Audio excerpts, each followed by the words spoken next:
Hello and welcome back to the Starter Glamping Business Podcast. Today we are interviewing Joshua Turner and Jane Rushbridge from Blackstrap Glamping Resort in Saskatchewan, Canada.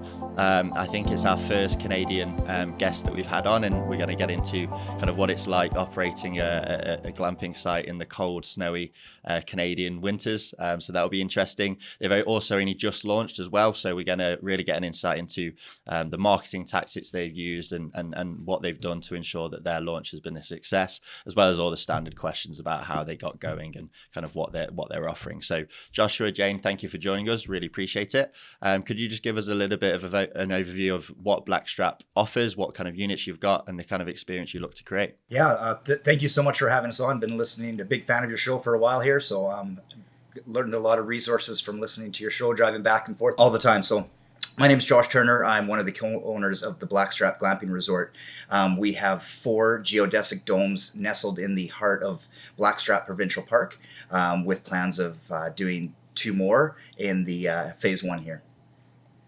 My name is Jane Rushbridge. I'm the other co-owner of the Blackstrap Glamping Resort, and also super excited to be on your show. Thanks for having us. Not a problem. So could you just give us a bit of an overview, because we are going to go into winter glamping a little bit today. What kind of the climate's like near Saskatoon, which is where you're based, and yeah, what kind of area it is, what kind of amenities there are, and the kind of climate of the area as well. Yeah, so we're in Saskatoon, Saskatchewan. We're about 25 minutes south of the city.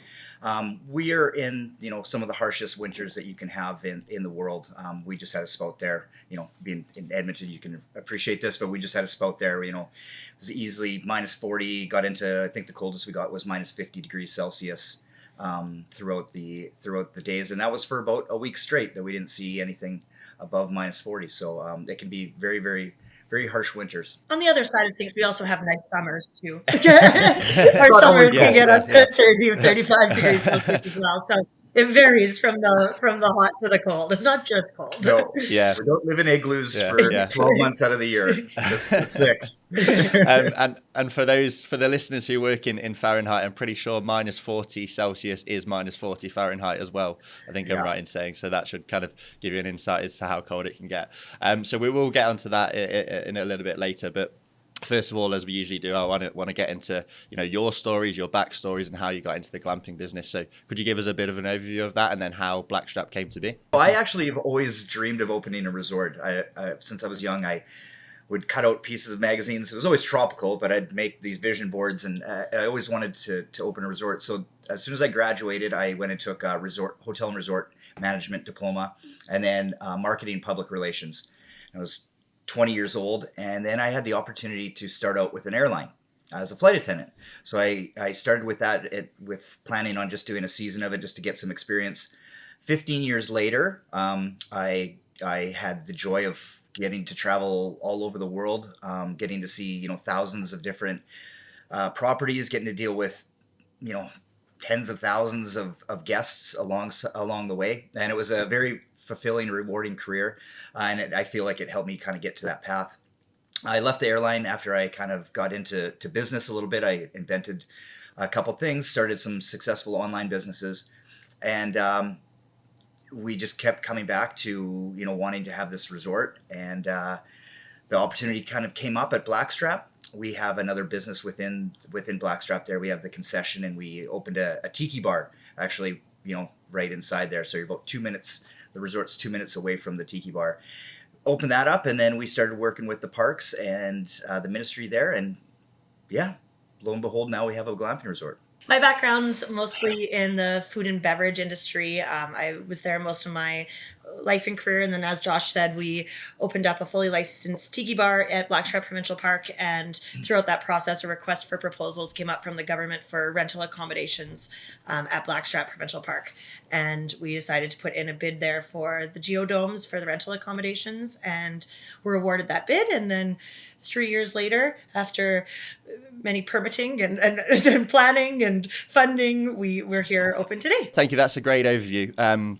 And then, so, we like to sometimes delve into the costs of starting these things. There's a lot of people on here who kind of are at the very start of their journey and they don't quite know, whether they're going to be able to self-fund it, whether they're going to have to raise money. So could you give us a bit of an insight into the overall cost of the development? Yeah, so I think it kind of depends on the varying comfort, I guess, that you want to offer your guests. Part of our RFP, our request for proposal with the Ministry of Saskatchewan, we had to have certain things. We had to have a fully running bathroom inside, and we had to have like a little kitchenette, and then the heat and stuff like that. So when we went to go put in, one of our biggest costs that came up was actually the infrastructure to bring in the transformer, to put in the cabinet itself, and then to dig the deep lines, because we have to be below frost, right? So we have to dig our lines down to below 8 feet. And then our tanks have to be below that. So we ended up spending probably, like half of our budget ended up being on that, our original budget. So originally we had planned on being about $500,000 into the project to have everything. Not knowing some things, we did end up going over that budget, but we knew that we had to continue to deliver the type of amenities that we wanted to. So that's what we had to do. And we have an amazing shout out to our investor here. We'll chat a little bit later, but he's also one of the owners here at Blackstrap, and he's been absolutely amazing as well. Yeah. And you alluded a second ago to years of permitting issues. Now, sometimes we speak to operators who it's been an absolute breeze for, other times we speak to people who have had an absolute nightmare. So could you just give us a little bit of an insight into what your experience was like on the permitting front? So we've been actually very, very, very fortunate. I've heard horror stories as well. And we dwelled into a little bit to look for location too. And I ran into that right away. And I was like, ooh, let's take a step back here. Working with Sask Parks and Tourism Saskatchewan, and building within one of their provincial parks has been an absolute pleasure. And I most people are like, what? That doesn't make any sense. But they've held our hand. They've guided us. There's been a lot of paperwork and a lot of hoops to jump through, but been guided the entire way with checklists, what they need to see, and just absolute helping us. Where we looked at it from the other side, you're basically, you're guilty until you prove your innocence in a lot of these other districts. And that wasn't the case at all with us. They wanted this in their park. We have a great working relationship with Sask Parks. And so it was a pleasure. And so, it sounds like you were working very much with the Parks Authority. I don't know how much kind of experience you've had, working on traditional developments, but do you know how that might compare to, say, someone just buying private land or working just with a local county, how that might compare? And I have a little bit experience in that. And it's hard doing that, pulling those permits, because it feels a lot of times that they don't really maybe want that project there. Or the big thing I think we're in the industry we're running into is that people just don't understand what glamping is and what it can do to help bolster up the community around it and stuff. So I feel like it's a little bit hard to explain to people what these things are, what it's going to bring to the community. And so we did have some run-ins with that, and it was difficult. Whereas again, dealing with the parks, as it's always been something that they wanted. There was a lot of work. Jane put in weeks of work to complete the RFP itself. It took a lot. There's a lot of hoops again that we had to jump through, but again, no one's pushing us away. Whereas they're helping us, they're guiding us and helping us to complete this project. I think there's more steps and more paperwork and processes potentially, but the people that we're working with are supportive towards our goal. So we're not really fighting against them. They're kind of helping us through all of these extra permitting, working with the government and being on leased government land. Hi everyone, Nick from Glampitect North America here, and I've just got a very quick message to announce some extremely exciting news. Since launching in July 2022, Glampitect North America has made a name for itself in the North American glamping industry.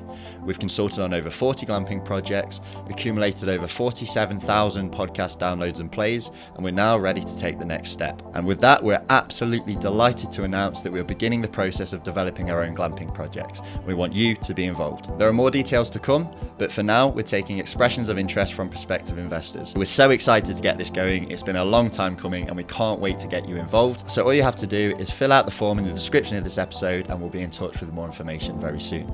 We can't wait to hear from you and we'll speak to you soon. Bye-bye. Yeah, and Jane, any insight as to kind of how to win those kind of contracts? Were you competing against anyone else? And if you were, did you, what do you think it was that set you apart and won you the deal? We have a pretty good relationship, as Josh was saying, with Saskatchewan Tourism and Sask Parks. I don't think we can ever say enough good things about them and how they've helped us so far.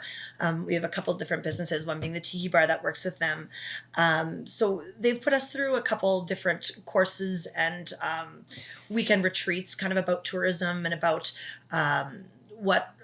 what they're trying to drive to our province and how they're trying to showcase that. So they lay things out for you. And once again, just asking them for help if you need. If you have any questions, there's always a contact person on every government piece that's put out to the public, and feeling free to pick up the phone and ask these people and these government officials for help. They're there for us to ask them for help, so to not be scared, pick up the phone call or shoot over an email. And you navigated your way through that process, and you know you're a very new business. So could you just tell us when you launched and how that launch has gone so far? Yeah, so we've been building here for since about springtime. We opened up for our first paying guest was December 18th, and we'll chat a little bit more about our marketing strategy before and what worked well for us being open before that. But our first guest opened up and showed up December 18th. So we were pretty full through December. All of our Christmas into New Year's was full. January was, a solid 86%. And then February we've been full up. And March we're getting to be that point as well. So we've hit the ground running real hard, straight into the cold weather, straight into full occupancy, straight into, dealing with all the little water issues that come up, all the little things that come up like that. So don't highly recommend opening a glamping resort 6 days before Christmas. It adds a little extra stress, but it's been fun. Yeah, and I can't stress, I actually think that what you're doing is kind of pioneering in that, opening a glamping resort, opening in kind of with 87%, 86% occupancy in January in Canada, when, as you say, it's kind of minus 30, minus 40, minus 50. I don't know. I'm sure that there are absolutely people who have done that, but I've not spoken to anyone who's done that. And I think there is a kind of lingering question as to whether winter glamping will work, particularly in these kind of parts of the world. I'm someone who is very much looking at doing something in BC in Canada, where it's similar sort of climate, and so. That's really, really encouraging from my perspective. So, you would think it would be very difficult to get high occupancy rates in January, particularly for a brand new business. So I want to dig into the marketing strategy and what you did to ensure that launch was a success. So could you give us an overview of what you've been doing and the kind of tools and techniques that have kind of allowed that occupancy rate so early on? Yeah, so we've taken a little bit of a different approach. I listen to your show lots. There's lots of amazing guests that you have on that have the tech background and use the different platforms and stuff like that. It's brilliant. That's the way that they get their resorts full. We've kind of had a different approach. We have such a good networking with Tourism Saskatchewan and with Sask Parks and with the tourism community. Discover Saskatoon is another one. We've put a lot of time and years into networking and knowing a lot of the right people within tourism. So when we went to do our launch, opposed to putting up a whole bunch of money up front to print ads and all that stuff, what we did was we actually invited every influencer that we knew.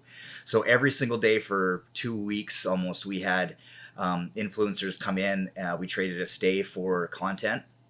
And there was a point in time where I had a lot of friends say, can you just please stop? I can't turn on my Facebook or my Instagram without seeing this glamping resort pop up somewhere. It was ridiculous. We were all over the news. We were absolutely everywhere. The one influencer's views got over 500,000 views on his video. It just blew up and went bananas. But that was the plan that we had going into this, was we wanted to be done a week, 2 weeks early, and we wanted to bring in other friends and family, work out the kinks, right? Bring in the influencers, and make the place look amazing. And they did just that. And I love that strategy. Worked out great for us. Yeah, that's so smart. I know of one other person who employed a similar kind of approach. I don't think he necessarily did kind of a whole week or 2 weeks before opening. I think you've taken it onto another level there. But what he did, the guy's name is Isaac French. I've tried to get him on the podcast a few times, but he's too big time for us. He's sold his 7-unit site for millions. He's done really well. And he basically spent early on hours a day, kind of just cold messaging, cold DMing. All sorts of influences in his area to offer them stays. Some he had to pay for, some just kind of accepted a free stay, and he still does it. He has someone else do it for him now, but he still regularly invites influencers to his site, and it can be hugely effective. You got to get the right ones, the local ones. But you kind of get the benefit of it's kind of free or very cheap marketing in that they spread the word about your site, but they also create amazing content, right? That's the reason why that video that you mentioned went viral, got 500,000 views, is because they create content better than a lot of videographers would create. So I think that is a tactic that we've not really discussed on the podcast. So thank you for kind of raising it. It really is effective, and maybe we should focus more on it. So could you give us a bit of an insight into kind of or some advice on how to pick the right influencer, the do's and don'ts of working with them, etc.? Yeah, for sure. And another thing on that is when you're picking an influencer, you kind of want to choose a bunch of different demographics as well. You don't want to choose the same influencers that hit the same demographic over and over again. Watching bookings come in, you could really tell, depending on what influencer we had out at the resort, what bookings followed up after that content was pushed out. We found media needs content, so we reached out to a couple news TV newscasters that were interested previously in our project to come out, and we found that it was a little bit older of a demographic that watches TV news than some of the Instagram influencers that we had out. So we tried to choose different demographics and different groups of influencers to come out to be able to hit a wider range of potential guests. Mm-hmm. And how did that, how did the influencers post convert to bookings? Did you have, a booking link, or did they just tag your company? How did that work? They just tagged us, or we'd be a collaborator with their Instagram stories. And so a lot of it was just through that. We just worked together on social media.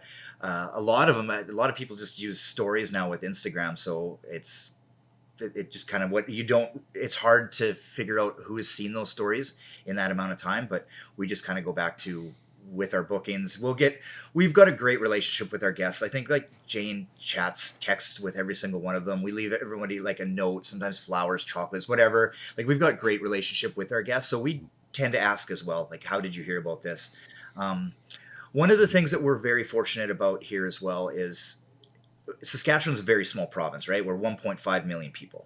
So in the entire province, everybody knows somebody in Saskatchewan. There's that saying, if you start talking with somebody long enough in Saskatchewan, you're going to know somebody. So for it to get around that fast, between guys talking about it at Coffee Row in some small little town, or it being on the news in the bigger cities, it just got around the province really, really quick that way. So everybody knew about it.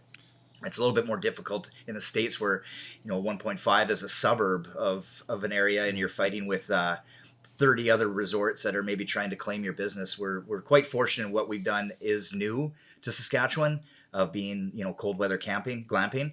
And I think that's been attributed to our success as well. Hey Glampitect listeners, this is Jacob from EJH Distribution with a quick message about our company.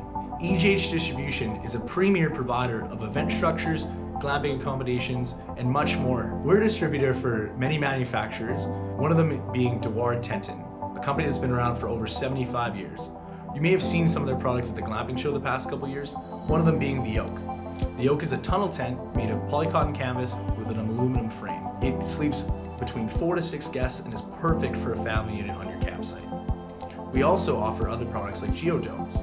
These are also made of a breathable polycotton canvas with a large bay window and a beautiful front awning piece. One of our other premier manufacturers is Tubo Spain, which is a cylindrical modular glamping accommodation that provides 360 panoramic views and turnkey options. Perfect for places that have big open skies where you can enjoy a night view. We also provide event structures from Creative Structures in the Netherlands, which offer unique dome structures which are modular and can be built in a matter of hours. Perfect for weddings, hosting spaces, and much more.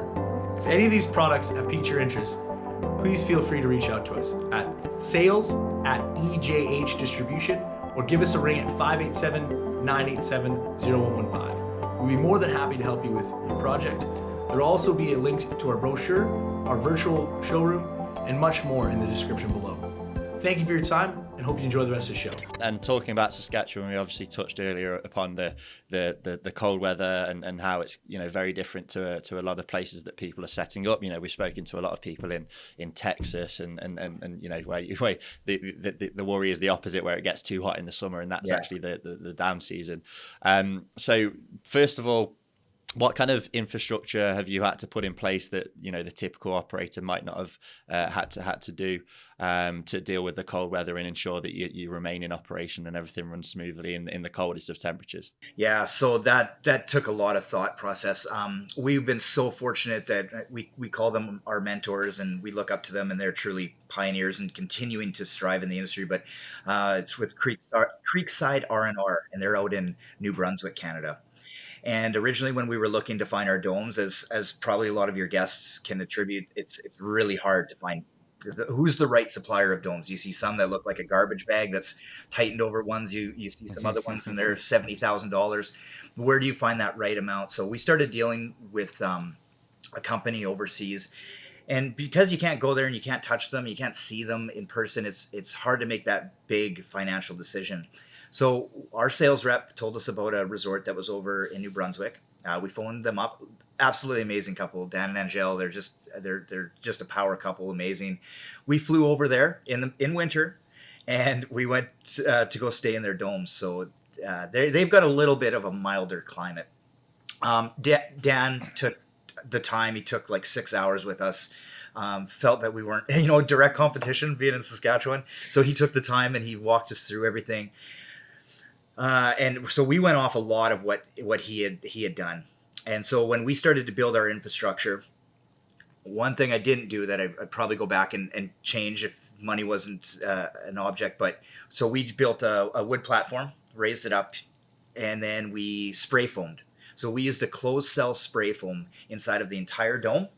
And so we put on our canvas, spray foam the entire thing, left the window open, and then we put up our next liner. So it's really the secret to the success. I mean, we've got a huge R value with that. The other thing that it does is, as well as it helps with moisture condensation getting in between those two layers and that mold buildup that I'm sure a lot of operators kind of find in different climates. But it creates a very good vapor barrier. So we don't have that issue with it. So all of that R value that's there, we've spray foamed underneath our decks, and then our utility closet is completely spray foamed in as well, where we keep our hot water heater, our HRV system, and everything like that. So it's worked very, very well. Like, I would never have thought that these things I don't know why would have survived minus 53. It was fine in there. We talked with our guests and they were blown away by it. It's amazing. Guests calling that week, are these things going to stay warm in the minus 40, 50? We're like, yes, they are going to stay warm. But no, they did, and it was awesome. And now we feel good and confident, albeit a little scary going into that cold stretch. Yeah, and how does it affect the guest experience with the weather being that cold? I know there's a part of it where people who live in that part of the world are used to it to a degree, but it doesn't matter how long you live in a place. When you step outside in minus 40, it's not nice. Your hands start burning after 10 seconds. Your face starts burning. What do guests do? Do they go outside? I'm sure they do. But kind of how do they behave in those cold weathers, and kind of what kind of guest experience do you try to create for them in those kind of climates? I think there's two types of guests. There's the ones that like being all cozy, staying inside, snuggling, and experiencing glamping just in their dome. And then there's the other ones that are a little bit more adventurous, and we're out ice fishing on the lake and out still doing hikes and taking shorter walks, but they were out exploring. We had a lot of guests actually ice fishing during that cold stretch, bringing a shack and putting it on the ice and staying warm and trying to catch some fish. One thing as well to touch on with that is some of the courses that Jane has talked about that we went through with Tourism Saskatchewan and Sass Parks has really been like to create an awe experience within your your project. So the little details that we've put into our domes to give you that wow factor, you could spend an entire day just looking, oh, look at that. Oh, look at this little thing, the little board games, the little touch of designs, all the amenities that are in there. I think a dome is an experience in itself. Just staying inside of a geodesic dome is like, that this is all the vacation that I need right here. Make some food up. We have pizza delivery that goes right to your dome, so you don't have to even leave. So it just, I don't think people needed to get out that much. That was their vacation, was staying inside of that dome. Yeah, and you absolutely can create a cozy kind of experience. I know a big part of glamping is that it puts you out in nature, but there is something about being, tucked up in your nice little unit, and it's nice and warm, and whether it is board games or you've got a book or whatever, it absolutely can be cozy and an experience in itself.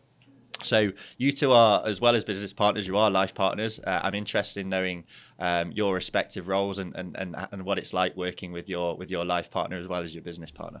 Yeah, it's been really good. We're a very yin and yang couple, where we bring what our skill set is to each thing.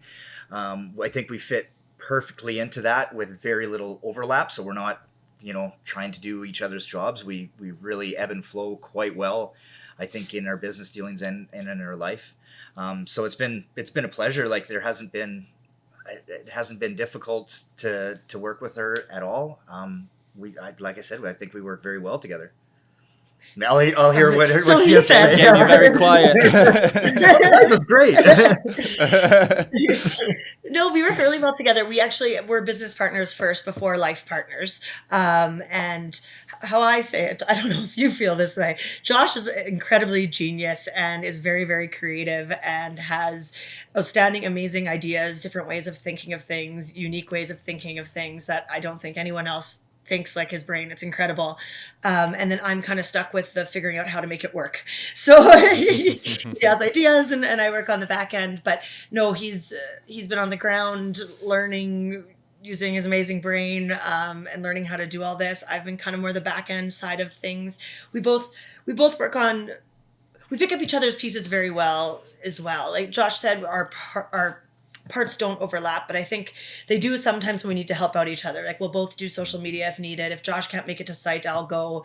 If I can't make it to a meeting or administrative side of things, Josh will step in as well. We never did really sit down and decide our roles and responsibilities. They just kind of flowed naturally from the very beginning. But Josh is the boots on the ground, at the resort every day, operations type person. And I'm more a little bit on the back end, dealing with our guests, our reservation booking systems, working out some of the packages that we have with our local businesses in the area that we offer to our guests. Yeah. And do the guests see you whenever they stay, or are you more of a hands-off kind of experience? We use a self-check-in system, so the guests put the code in the door.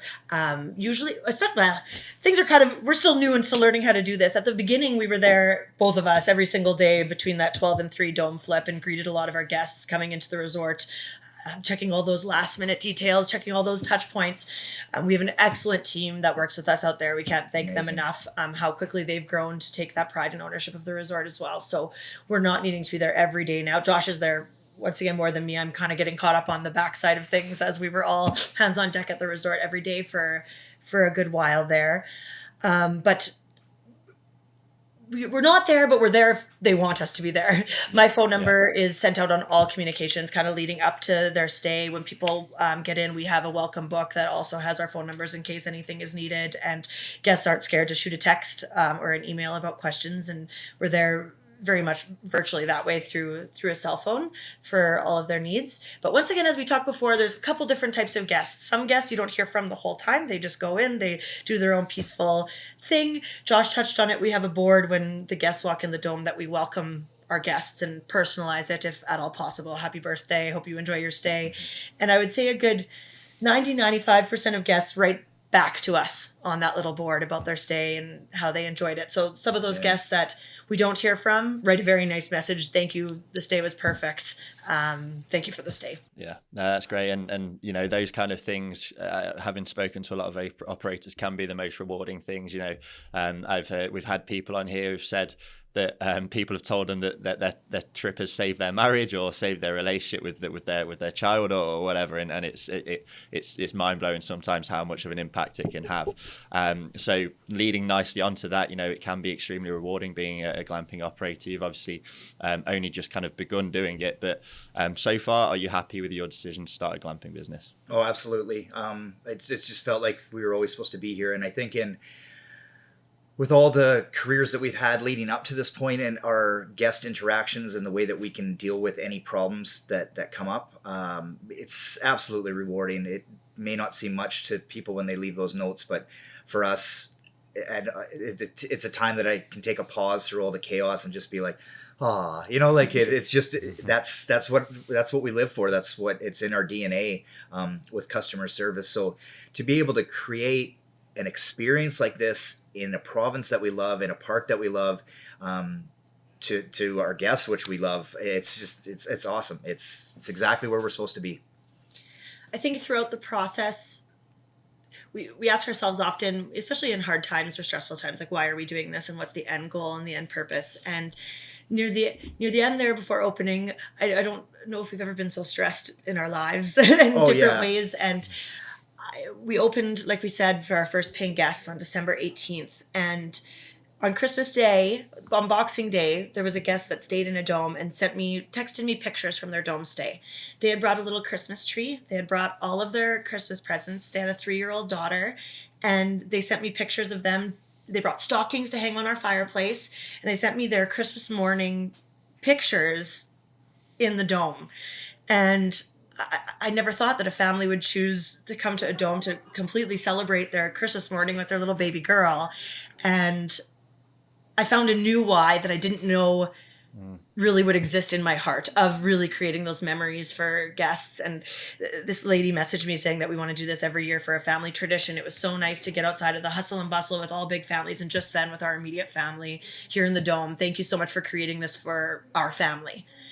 And those messages, as they keep coming, just a whole new why. We're going into it, the tourism aspect, showing our beautiful province, showing the provincial park, creating unique rental accommodations. I didn't know it would run so deep of the guest satisfaction and memories and how much that would affect my heart. That's an amazing summary, and you know, it's a common theme. As I say, there are a lot of people that do go into it. They might have whatever reason for doing it. It might be to make money, it might be to as you say, show off the area, whatever. And I'm sure a lot of people do it because they want to, you know, make people happy and create great guest experiences. But I don't think people quite realize how far it can go and how rewarding it can be. And I think that perfectly summarizes kind of that feeling that a lot of operators have. So that's great. Thank you both for coming on. We really appreciate it. Is there anything you'd like to ask of the audience? It might just be to book a stay at the site or anything else. And if so, how'd they go about either booking the stay or getting in touch with you? Yeah, so they can just come on to Blackstrap Glamping Resort .ca. You can go through the website that way. We'd love to invite people to come onto our Facebook page, follow our story on Instagram. We love sharing all of our stories that we have on there. And I do like to share little tips as well for the people who are looking at building a glamping resort. We're always open to chatting with people. We love helping people because we got a lot of help when we were starting out. So we'd love to be able to help people if they have any questions about cold weather glamping or how we did, or some of the special touches that we add on. We'd be happy to do that.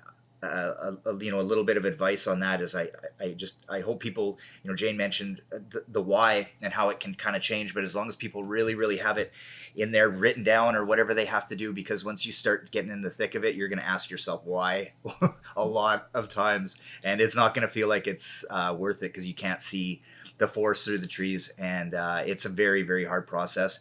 Don't let it get yourself down. Keep a journal of why you're doing this and what it means to you, and just kind of keep pushing through it, and reach out to great people that are in this industry. This industry is absolutely amazing, where we can sit down and share all of our wins with each other, all of our losses. You can reach out to almost anybody in the industry, and they're gonna help you out no matter what. It's something that I've never seen. Yeah, absolutely. Well, Joshua, Jane, thank you so much. It's been a pleasure. I'm sure you'll continue to go from strength to strength, and you'll be full of your booking calendar will be full in the nice warm summer months as well as the cold winter months as well. So I'm sure it won't be long before we hear about some expansion plans as well. So until then, thank you again. Awesome. Thank you so much for having us on, Nick.